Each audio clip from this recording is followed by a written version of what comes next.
shouldn't allow dogs in stores.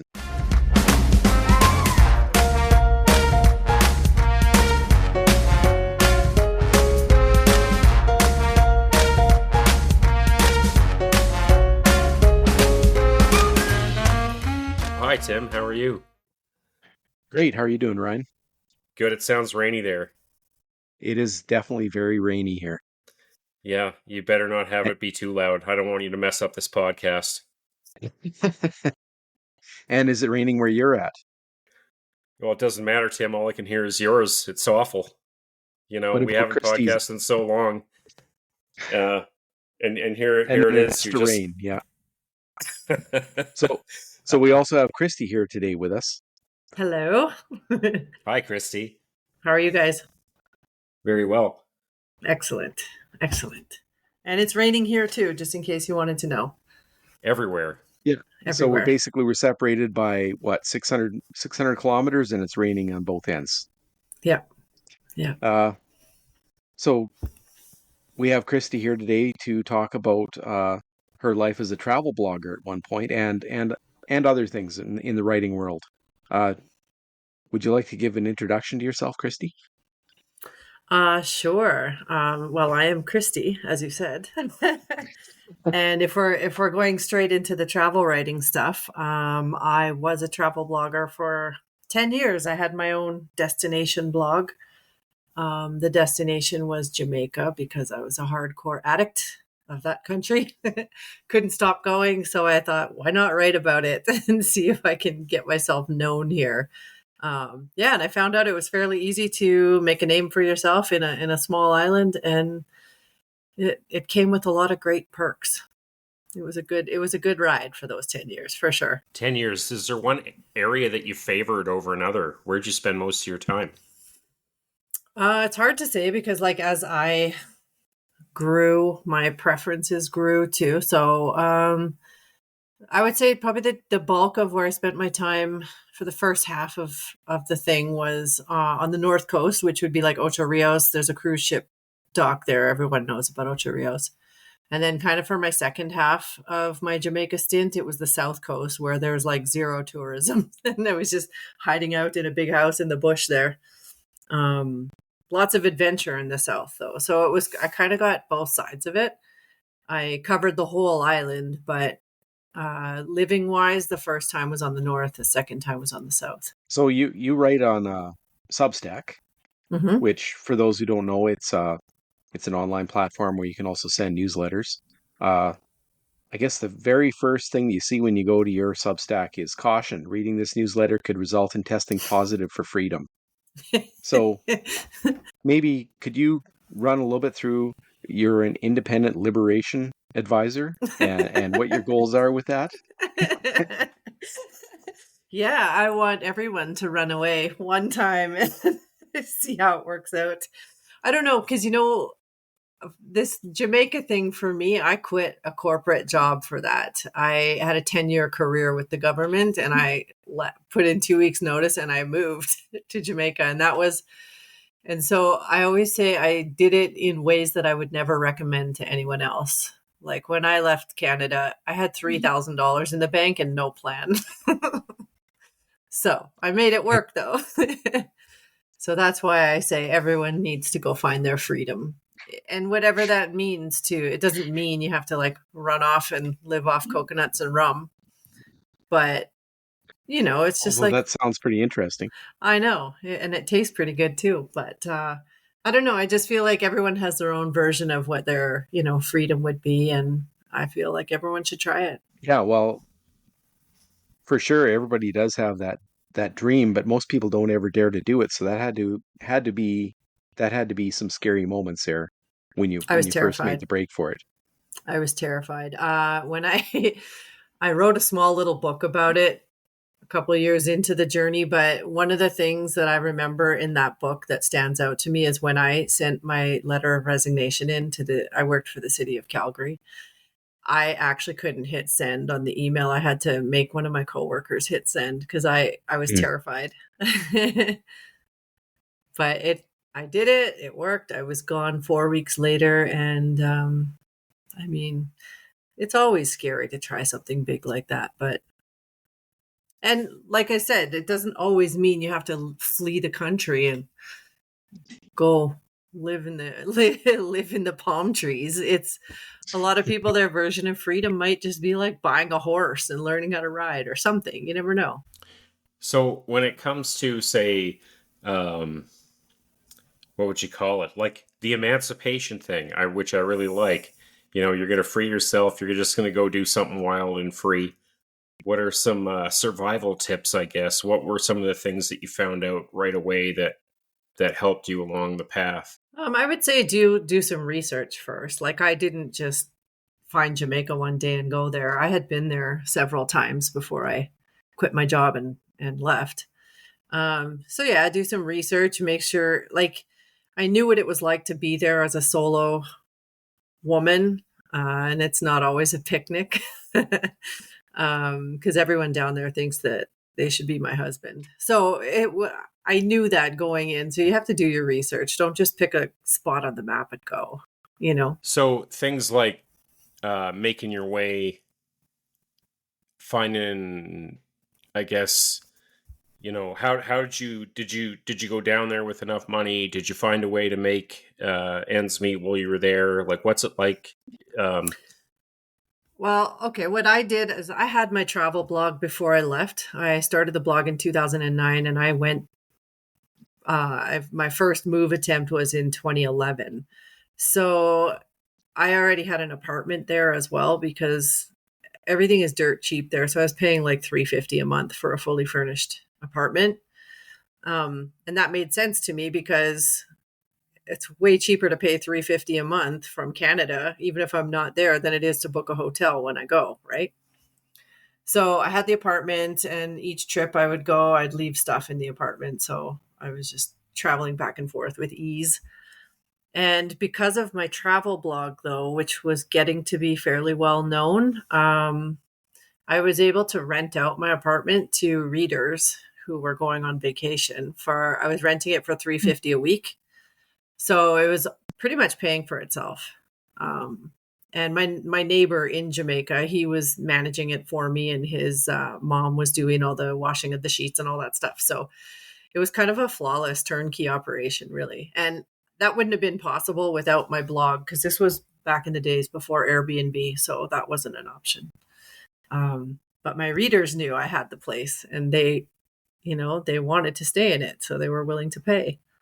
So that was pretty good. And I was also building websites for businesses and running some social media for businesses. I was getting paid to do some magazine writing, like travel magazine writing in Jamaica. I got fairly well known in Jamaica for writing, so it wasn't super hard to, pick up magazine articles here and there. So, but it was like really fly by the seat of my pants. It was not a steady income at all. So 10 years you were there. Did you come back at all, or? I wasn't in Jamaica for 10. No, I worked at my job for 10. The travel blog I had for 10 years, but the first time I was down there, I stayed for just about a year. And then I did come back for my son's birthday in between there. And then things kind of just fell apart financially. So I came back. Gave up the apartment and came back. And then I just reconvened and whatever'd myself to try it all again. And then the second attempt was when everything went really well. Okay. Yeah. So with writing, when did you start writing? I've always kind of been a writer, but the Jamaica blog, that was like my first formal online writing. And I started that in 2009, January 1st, 2009. And from there, I was just doing the Jamaica blog and writing for magazines at that point. And yeah. And then that just evolved into Substack and Medium, and here we are. Well, I know we found you through website stuff. You were helping a couple of derelict old guys do a pretty cool website that we didn't know was possible. So derelict.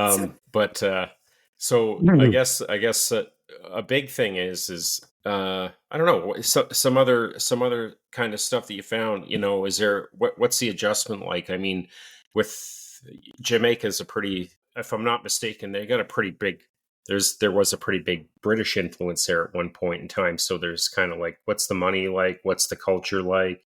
What was some of the things that you found easy to adjust to, uh, better for worse sort of thing that. Okay. Yeah, there's a lot for better and a lot for worse, and people I think don't realize there would be so much for the worse. It's a beautiful island. It's easy to exist financially. It's for us Canadians and Americans, it's easy to exist because they're at the time that I was going, so much like $1 Canadian was worth 100 Jamaican.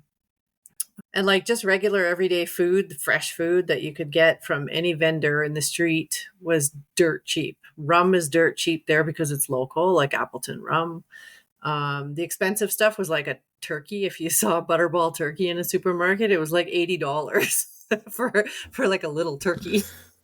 Oh no, because it was imported.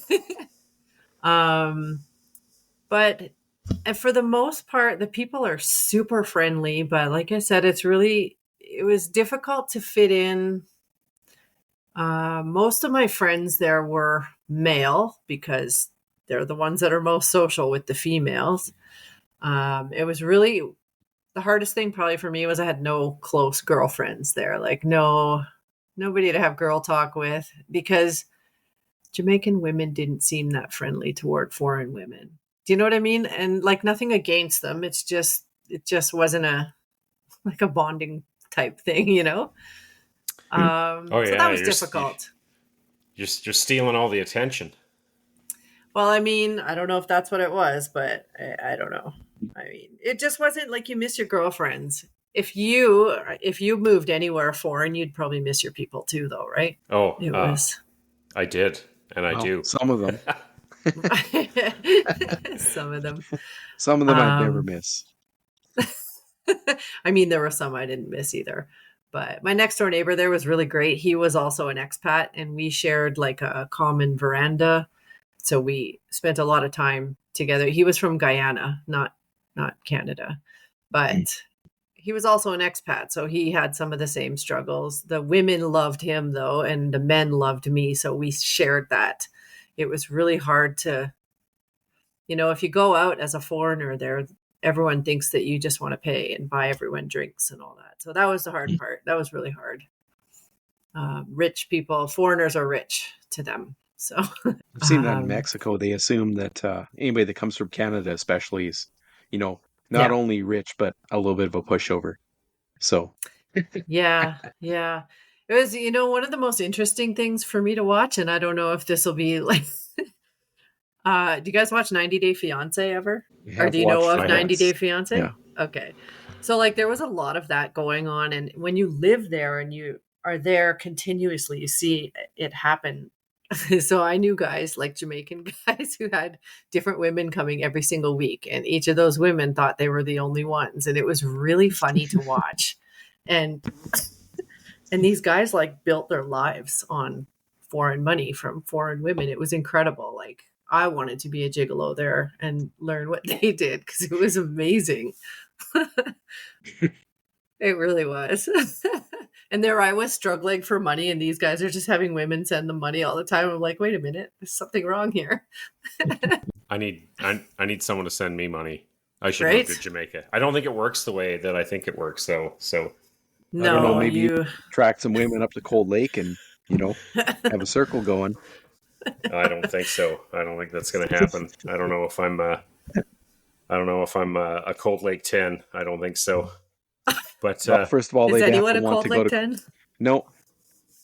Well, I don't think anybody wants to travel to Cold Lake for a holiday. That's the first problem. So, no, I think if you fly an airplane, you do all right here, but I don't do that. So I just have to. Well, I am married. I should stop talking like this. Because this is going on the air someday, right? Yeah. Thankfully, my wife has a great sense of humor. She knows I'm joking. So, well, if enough money was rolling in, she'd be for it, maybe. You never know. You never know. So you and Tim share kind of a common thing here, which is, yeah, you guys write a Substack and Medium. Mhm. I don't know too much about either one of those things. I read some of Tim's stuff. I have read some of your articles too, and a couple of other ones, but I'm not on there very frequently. Mhm. Maybe just kind of tell us what your experience is like with that, and what you're doing on there, and some of the fun you've had with that. With Substack or Medium or both? Anything you like. Substack. Probably Substack is the most current for me. I'm actually really addicted to it now. I have 3 publications on Substack. But my main one though is about the finding your wild and finding your freedom and stuff. And that one I write a lot about travel and just having a great life. Even if you're not having a great life, just pretend you are. My other Substack is tied to my business, the virtual assistant work that I'm doing. That's how you guys found me for your website. And then the third one that's launching on Monday is all about dogs. Yeah, I heard a rumor Well, about everyone that loves one. dogs. Yeah. That's probably going to be the most successful one, potentially. I feel like, do you know, I don't even have a single post on there yet. It's just a blank space and 2 people paid for a subscription. I'm like, how does this happen? It's so weird. I think there's a lot of dog lovers. Maybe I should write one about goats, and we could team up on the animal world. Do That one it. would get subscriptions right away. I've been waiting. Somebody teased us with writing about ravens, and I subscribed right away. They haven't written a single thing. It's kind of Really? disappointing. Yeah. I would Yeah. have read anything about ravens. I don't know why, but That's so random. Ravens. yeah, they had a good Okay, idea, well, and then they just didn't. if you know The about dogs. do you know about ravens? Well, anybody that works in a northern area knows all about ravens. Wouldn't you See, say, if I Ryan? saw a raven. Oh yeah, whenever we have there's a house across the street from me that is a rental house, and whenever new people move in, they always leave their garbage can lid open when it's garbage day, and I sip my I'm an asshole. I sip my coffee in the window and I watch the ravens just take that apart, knowing that they're going to have to clean it. I don't say anything. I should, but I don't. Again, Nice. yeah, the ravens are pretty okay. So people are writing about ravens, or they want you to write No, about ravens. no. Somebody started. They teased us with a publication. It is basically get ready because here come the ravens. I'm going to write about ravens, and that's what this is going to be about. And I was like, I'm in, and I subscribed. And then they still haven't written anything, and that was like 3 months ago. Oh, that kind of How, sounds like something I do. how could you start a whole publication about ravens? Like, what is there to say? Well, there'd be at least They- 3 or 4 things to say for sure. I wrote a short story about ravens. It's in our book, Toolbox Talk. Well, then what's the difference between a raven and a crow? Ask me that, or answer that. How do you know it's a raven and a crow? I'm pretty sure the ravens are slightly smaller. They have slightly different feet and beaks, and they don't live up here where we do as much. I think they're more of a southern bird. I think you mean Not the absolutely crows. sure about that, but for sure we have ravens up here. I wouldn't know what's the difference if one of them landed on my balcony. They sound different. Like the crows have that kind of like weird caw noise. Yeah, they're really annoying. sharp. And the ravens kind of have like a gurgly kind of sound, and they look like they have kind of like furry beards. I guess I want to say they're a little bit rougher looking, but they look almost identical. They're just. I should Google it and see if there's pictures. Yeah, I don't really know I think, but they get into everything. We have crows around here too, but they get into everything also, and they tease my dogs. But you see quite a bit of ravens, quite a lot. Yeah. We have a ton of magpies here. The magpies are into everything here. Yeah, we get digress. Those too. So getting back to the dogs, because that sounds pretty interesting. Yeah, sorry. I love that. Yeah, so the new publication launching on Monday is called Dog Snobs. Oh yeah. And I am like a self-professed dog snob. I could live without humans if there were enough dogs around me. But I'm like one of those people, if a friend texts and says, "Oh, do you want to go out?" And I'm like, "Yeah, let's go to the dog park." And if they say no, I don't go. I'll just go to the dog park by myself. Or can the dog come? Like, did you see that thing I posted on Notes the other day about girls' night? And there was like 4 large dogs just sitting there. That's my girls' nights. We all have big dogs, so I I'm a did see dog that. snob. Yeah, I'm a total dog snob, though. I'll do dogs before humans any day. Well, that's understandable to a degree. Yeah, I mean, I know there's a lot of people that aren't dog people, and that's fine. They can have cats. Well, dogs are always ready and willing to love you and in general, right? And they're They are. They yeah. are. And mine is like an extra nut. Like, I don't know how I got this dog. She is the weirdest dog I've ever seen. Like, I don't know what's wrong with her, but she's really funny. So every day I get a good laugh, or 5 or 10. Ryan has a couple dogs that he loves a lot. Yeah. They keep us in the house all the time. They're little guys, though. I got little guys. I got 2 schnoodles. Everyone's going to laugh at that because it's a hilarious name. And I'm pretty sure that there's like some sort of filthy act that sounds the same thing. People, whenever I say it. Yeah, see, you've heard it. So all the pipe fitters that we work with, they talk about this stuff. So whenever I mention, they're like, "What kind of dogs do you have?" And I'm like, "I got schnoodles." And then I hear it. I hear all about the schnoodling. And but they're really wonderful. We like them a lot. We don't do much without them. I take them every Friday. We go for a car ride together, and Yeah. I spend my Fridays with them. So it's good. I don't like them. And small dogs are easy to transport everywhere. Like, that's kind of handy. They'll just let you carry them around. Like, Yeah, I you could put them, if I want to, I could get a put them in your backpack man or purse.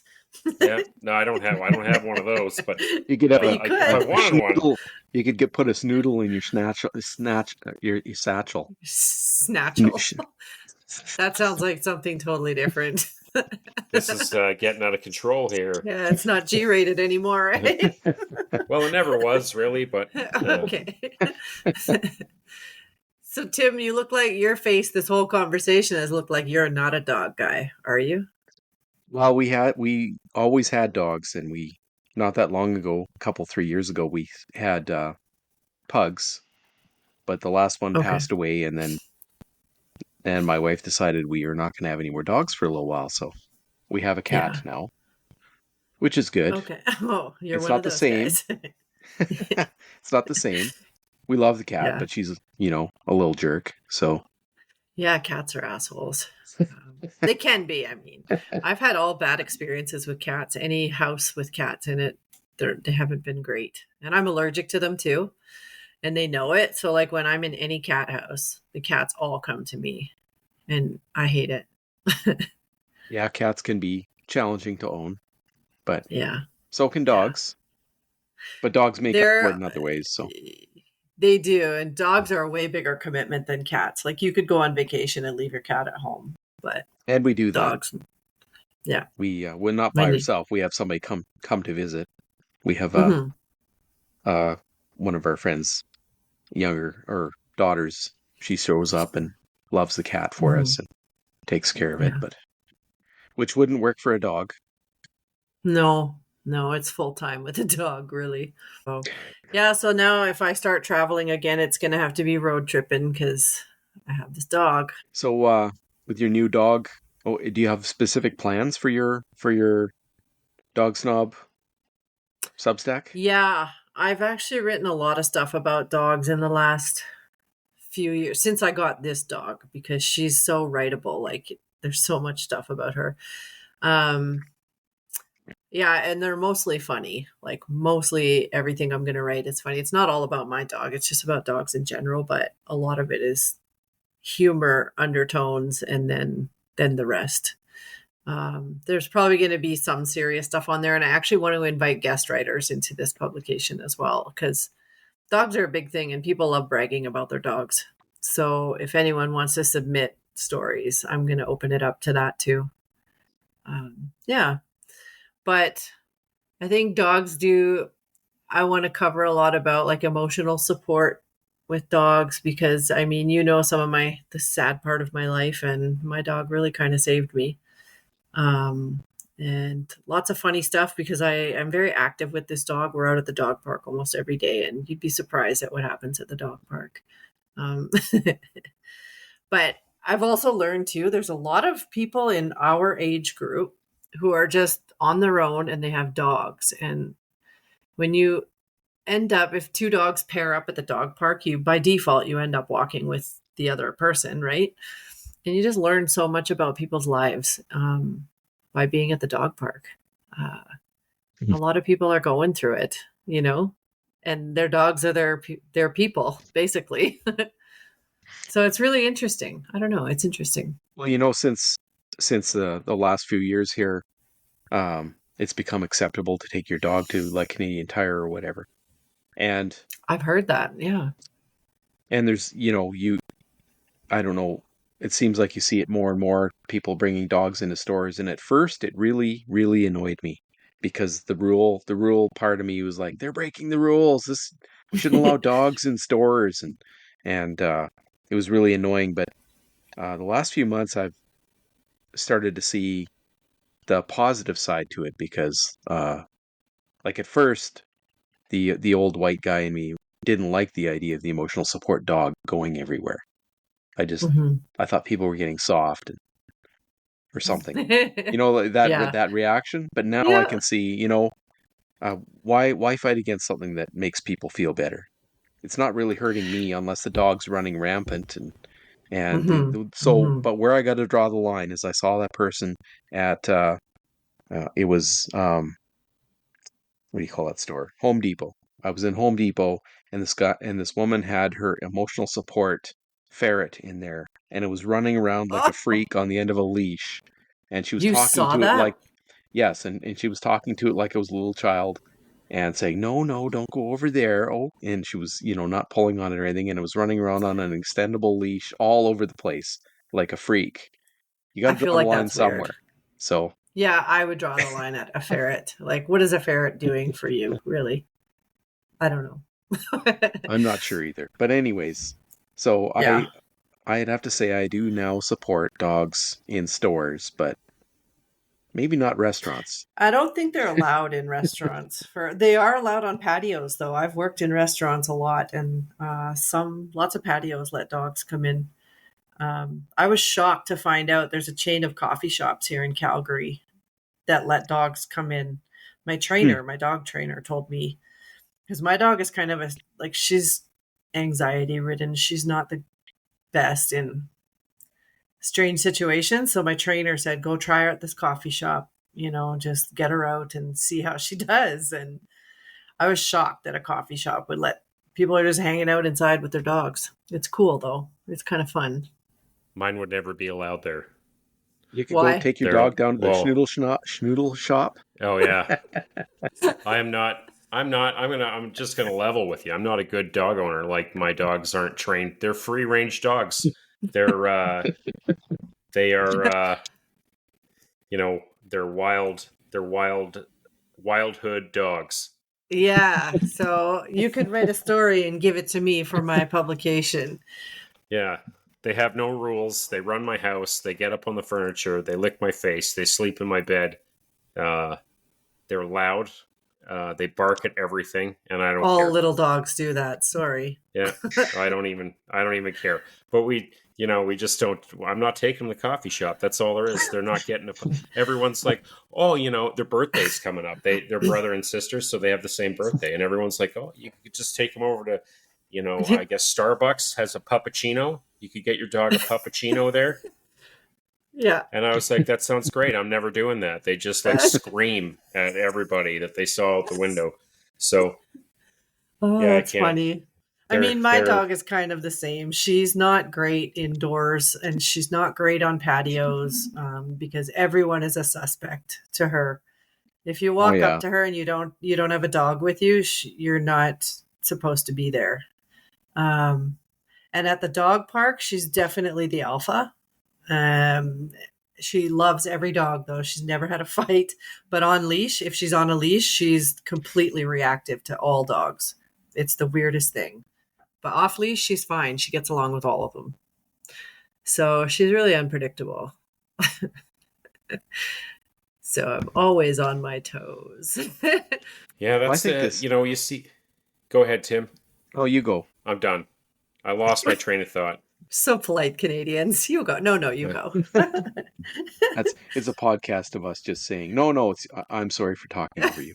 The I was whole gonna say, podcast. it sounds like your new Substack or your new set of articles is going to be pretty fantastic, and I imagine that's going to go over really well. I just have that I feeling. hope so. I'm excited for it. And if Substack finally, like someday said you can only have one, I would shut them all down and keep the dog one. That's my fun zone. So I They probably won't imagine do that. saying that No. no, they wouldn't. But I imagine that you were saying that you wanted to kind of have people write in or anything like that. Is there a certain thing you're looking for, or is it just any sort of dog related stories, fiction or Um, otherwise? Not fiction. No, I'm not. I've never been a fan of fiction. I can't write fiction, so I expect that nobody should write fiction. I mean, that's not entirely true, but not fiction though. But I would love people to write, like, contribute articles about their dogs and like how their dogs have impacted their lives, or if their dog is like an extra nut or something. I want to hear about it because I love nut dogs. Like, yeah. So like anything dog related, even if it's a training hack that's not common. I have one of those that I'm going to put out, and it's a thing nobody ever knew about except my dog trainer. Have you ever heard of pet corrector spray? It's No. literally like a purple canister, like looks like a mini hairspray bottle, and you push the button and it just does like the really loud psh, like an air spray. Yeah. And dogs are scared shitless of it. And so if you have a reactive dog or a dog that doesn't focus well, if you spray that, 100% they're focused on you. And I never even knew that existed until my trainer pulled one out. So stuff like Well, that. we I don't used a know. water bottle on our dogs at one time and our kids. I mean, don't repeat Squirt that, guns? but Your kids. and they'd be like, "Dad, stop it!" But they would stop doing whatever they were doing. So Exactly. All you have to do is do it right. But yeah, so I would invite anyone to write on anything about their dog or dogs, or even if they have a great video of dog stuff. Now that we can put video on Substack, right? Yeah. Oh, you can. or you could write an Yeah. excellent article about schnoodles. I'd read it. I'm actually going to write a note about schnoodle right now, just so I don't forget that. You can look them up if you go on Instagram. There's a schnoodlegram. So what is that cross? hashtag. It's a poodle and what? A miniature schnauzer. What does that look like? I'm going to have to Google that. Oh, they look like poodles with mine have little schnauzery kind of beards, and just they're poodly. So they're really good if you're allergic to dogs. Yeah, they're hypoallergenic. They're very smart. They're very loyal, and it's just easy to be around. Except if you don't live in this house, they're going to let you know that they're there as soon as you come in, and they don't stop barking. And I don't know, they're great dogs. We love them. We didn't have the best luck with dogs for the last, since our kids were really little, and now they're older. So we've got our forever dogs. I don't think I'm going to get any more after this. Yeah. But yeah, we got these ones, and they're great. It's a huge commitment, though. I noticed because my dog that I had before this one, she lived till she was 14, and I had her through all of my travel stuff, but my mom always kept her when I was gone. But after she died, like, I waited 6 years to get another dog. I waited until the pandemic, honestly, because it's a huge commitment, and it makes, Yeah. it's a lot of planning if you want to do stuff. So Yeah, you don't think that. I used to. This is I guess there was people that had dogs before I was a dog owner, and they tell me it's like, they're like kids, or it's like having kids, and I was like, bullshit. Like having kids is like having kids, yeah, but it really is. It's you have a baby forever, until they're gone, right? So I don't know. yeah, It's just yeah. the joys of owning dogs. Oh, we're looking forward to it. You'll see. Now we have a person on this show, John Dexter, who I know you're not a fiction fan, but he has written some great dog fiction in the form of a comic book. Oh, And really? yeah, he's got a fantastic comic book series about superpowered dogs. Superpowered dogs. Superpowered dogs. And Like just I think, random superpowers, or are they like turbo boosted or something? well, it all depends on what the breed is. Like, his it's all about his dog named Buck, and he's kind of like Wolverine. He has that healing factor. He's tough. And there's a bad guy dog. He's kind of like the saber-toothed dog. And there's dogs that can fly. There's dogs that are hyper intelligent. It's just all different kinds of dogs. It all just kind of depends on their breed. That would be such a fun world to live in. Can you imagine if a dog flew past your window right now? That would Yeah. be so fun. It would be. It could would be be kind interesting. of terrifying too. Yeah. Like I met a Could be, couple yeah. Dobermans in my day that were, I don't want to see them fly, but they were mean. I only know one Doberman in the neighborhood, and he's like my dog's husband rather. They love each other so much. So he's a good dog, though. I only mention those ones because there was two that lived near my grandfather's house, and they were on a chain, and every time I'd walk by, the chain was just long enough to get to the sidewalk, and they would come down the sidewalk and just like rage bark at me, and they were bigger, and I was like, 5 or 6 years old. So you shit your pants, and then you just keep walking to the corner store. Yeah, especially as a little kid. A Doberman's like a death trap as a little kid. Oh yeah, and the guy would get mad if you stopped. When the dogs would come out, they'd bark. They'd get to the end of their chain, which would be about 3 feet from my face, and they'd be barking, and then I'd stop because you're scared, right? And the guy would come out of his house and be like, "Get out of here! Just all right." Yeah, like, holy shit! I gotta clean my shorts first, and then I'll go. I would have been the same way. Poor guy. That was like in your neighborhood where you grew up? No, it's where my grandfather lives. So it's a completely strange place. It was in the southeast Calgary. So we go and visit him. So I'm like a little country bumpkin kid from, at that time we lived north of Edmonton. So we'd get to the big city, and there'd be the wild dogs down the street. It's just a scary experience. Have you ever heard that Depending where theory? it was in the southeast. Go ahead. Have you ever heard that theory that the dog is kind of like the owner? And that scary dog is because the owner thinks like that? Well, our neighbor, we used to go over to visit the kids at the neighbor's house, and they had that dog that could hit the end of the chain, and they had the chain just exactly long enough that in order to get through the gate into their front yard, that dog would be like right in your face, barking right there, and it would run and hit the end of the chain and bark and try to scare the crap out of you, and you knew if you stepped just to the side, it would probably kill you. And the dad thought that was funny. So yeah, you're probably right to a degree. I think you're probably right. I, everyone thinks pit bulls are so bad, but I think it's the owners. It's the owners. Oh, you need to read Alpha Dogs. I might have to send you a copy. I've got extra ones. Okay, I'll read it. Yeah, if it's a dog, you'll love it. It's all dogs. It's a really sweet story. All right. Well, we could do a crossover. We could John Dexter onto your blog, onto our podcast. That's right. That would be fun. This is where great minds come together here. The old Reliable Narrators podcast. Yeah. I like that plug. It was a good plug. So, right, I don't think we mentioned the names of your current writing. So, besides, you've got Wildhood, Wanted, right? Yeah. That's my biggest publication. And that's a Substack one. Yep. Now, do these cross over with Medium? Like, is there a Medium version of Wildhood Wanted, or? No, on Medium, I'm just myself. I'm just Kristi. Which is where I read you first. Was your stuff was over there Right, I on Medium? forgot Yep. that. I remember seeing your name over there. Yeah. Wow, I totally forgot that. Yeah, and my Medium has been a ride for the last 5 years because my life has been a ride. So yeah, Medium is weird for me now because there was like 2 years that all I did was write about grief and loss. That's all. Because that's where you are in life, right?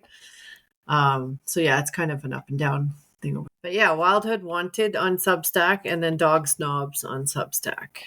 Dog Snobs, and it launches on... The first post comes out on Monday. The shell of it is already there and set up, but the first post is scheduled already for Monday. It's interesting because this is your crossover moment on this show, so we can put that out there. Not that we have thousands and thousands of people we can push your way, but it's okay. Getting it out there in the universe. It's all new audiences, right? Yeah. Well, we started getting. Go ahead. We get regular text messages now after we put an episode out. So 1 or 2 people will listen. That's cool. We have at least one guy. Thank you, Trevor. You know what? You might get more listeners after this one goes live because I'm in it, so I'll put it out to my people. Oh yeah, we are very grateful. Yeah.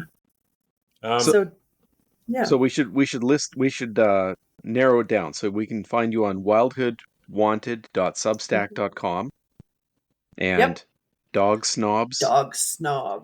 Substack.com. Yeah. Yep. And then also unstacksubstack.com. Yeah. And that one, that one's great because it's for my business, but I only started that one because I thought I should be on the platform where the writers I'm working for are. Yeah, but then from there you came over and fixed up our website, so that counts. True. I guess that's kind of how we became friends. Yeah. Right? So the website that we never plug on our own podcast. ReliableNarrators.ca. Oh, CA. I would have messed that up. Yeah.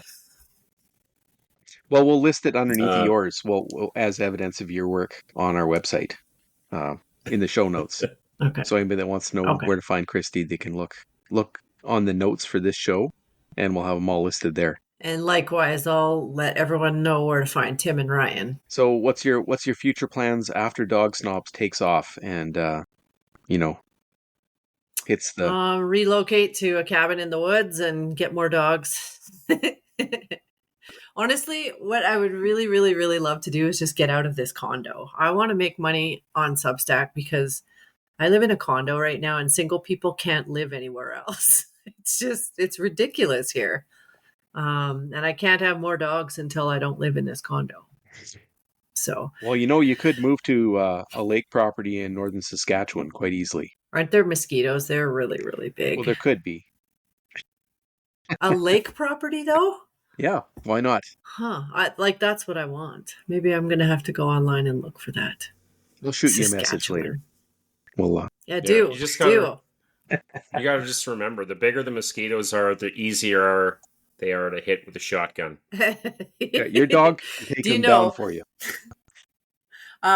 Speaking of Saskatchewan and mosquitoes, I got to tell you guys this because my son actually lived in Saskatoon for a couple of years, and I would drive there to go and see him for weekends. And it was like as soon as you cross the border into Saskatchewan, it was like the mosquitoes were like rain on the windshield, and I didn't understand what it is about Saskatchewan, but it was like rain. It was gross. Well, now that we've scared everybody from ever moving to Saskatchewan. I have friends who live there. They love it. I work there all the time, so if anyone's listening to this that I work with, don't kill me. I like Saskatchewan. It's fine. No, I'm sure. I don't think any of them are homicidal anyway, but... I heard they have really shitty potholes, though. I have a friend who lives in Moose Jaw, and her Facebook is just full of pothole complaints. We have a pothole problem here, and they actually made an app this is a kind of a funny story. So they made an app that said, report a pothole. So someone that lives in my house, that's not me, put out on this app, they reported this big pothole that's by my house. Now, this was 7 years ago, and the pothole's still there.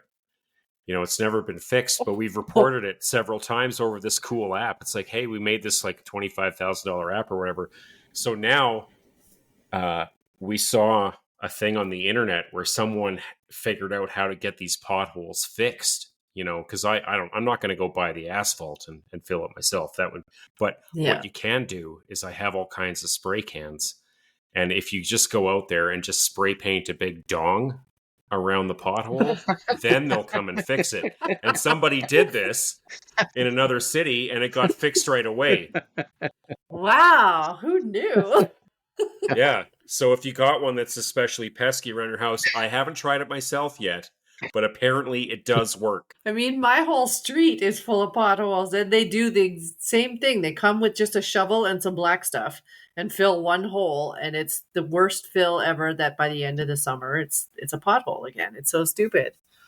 Oh yeah, you're gonna one can of spray paint, make that thing look like a pipe fitter lunchroom, and they're gonna come and fix those potholes. I'm totally going to do that in the night. I used to tag walls in Jamaica. Don't tell people. But I never told anyone. I know, but I don't go there anymore. So in neon green spray paint, I used to tag walls, like right on the main highways too. I would write things. Not bad things, but just things. You had that one specific tag. I did. It was a Jamaican saying, and I wrote it there, and certain blog readers knew about it, so they would all stop there when they'd go to Jamaica and take pictures and post them. Yeah, it was fun. Now, what happens if they caught you? I never got caught, so I didn't know, and that's why I didn't really super be public about it, because I was afraid, like, one day I'd show up at immigration there, and they'd be like, "No, you're going away for graffiti." Oh no. Yeah, I don't know what the rules are. I don't know either, and I don't want to find out because I got pulled over by police there a lot. Oh really? Well, so for not wearing a seatbelt. What happens if you get caught drawing graffiti on the street of say Cold Lake? Yeah. Probably nothing. I'd probably say nothing. Like, somebody came and tagged my garage. They wrote MS-13 on my garage, which I had to look up what that was, because I was like, what is that? And it's apparently like a South American awful gang. Are you part of them? You no, I'm not. No, but someone wants to be, and they spray painted my garage, and I just haven't had the gumption to wash it off or spray paint over top of it. I was going to put MS-14 on there. I don't know if there is an MS-14. You should just put a big X over the 13 and like write 14. Yeah, I don't know. I shouldn't say that because now they're going to come kill me. But you shouldn't say it also because 14 could be a worse gang. You never know. Well, I don't know anything about gangs at all. I know nothing about this, but I just looked it up and I was like, wow, MS-13. That's wild. I had no idea what that was. But that's kind of scary, though. Apparently, they're in my neighborhood now, so I got to watch out. But yeah, I should just spray that off. I don't know if I spray it off. Is that bad? Like, maybe I should just leave it on there. I don't know if I'm protected now. I don't know anything about any of this stuff. If you're protected, or if that made you a target, who knows? Or maybe all the drug drops stop right there, eh? Maybe I have schnoodles, so I'm probably going to be okay. Attack schnoodles. Little dogs, nobody can get it. They can never penetrate a wall of little dogs. Well, I think we'll call this a podcast, folks. But Kristi, it was great to have you on and hear your stories. Yeah, it was so fun. We're very appreciative of the glorious website you made us. It makes life a lot easier. We're still figuring things out on there, so we'll be in touch. And has anyone bought a T-shirt yet since you added a store? I haven't even looked. Oh, okay. I was thinking of that actually last night. I was like, man, I don't know if anyone's bought any T-shirts from us yet. Oh, so we are selling Toolbox Talks t-shirts on the website, reliablenarrator.ca. That was my and segue to make people know about your t-shirts, by the way. yeah, we're terrible self-marketers here. This is the thing. Terrible. So we did put up a store, but I just went on there and I was thinking last night, I was like, how do we even know that we've sold any? And I guess I'm gonna have to log in or something. I don't know.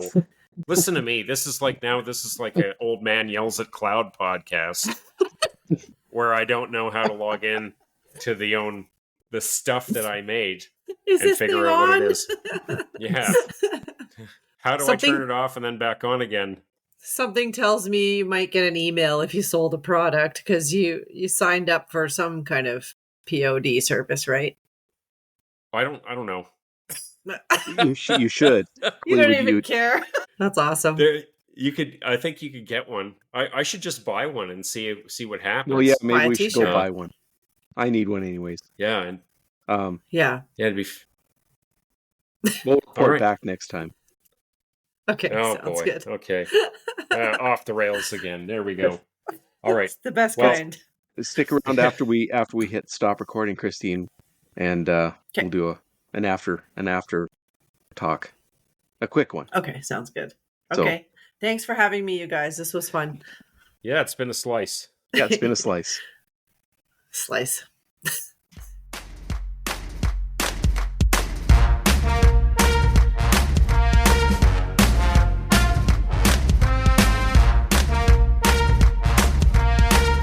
Big up the youth them way out of Kingston. Me wake up this morning and me see the thing turn up. Internet gone mad. Respect, you don't know. Me soon forward a yard. Booyaka, booyaka. Arrgh.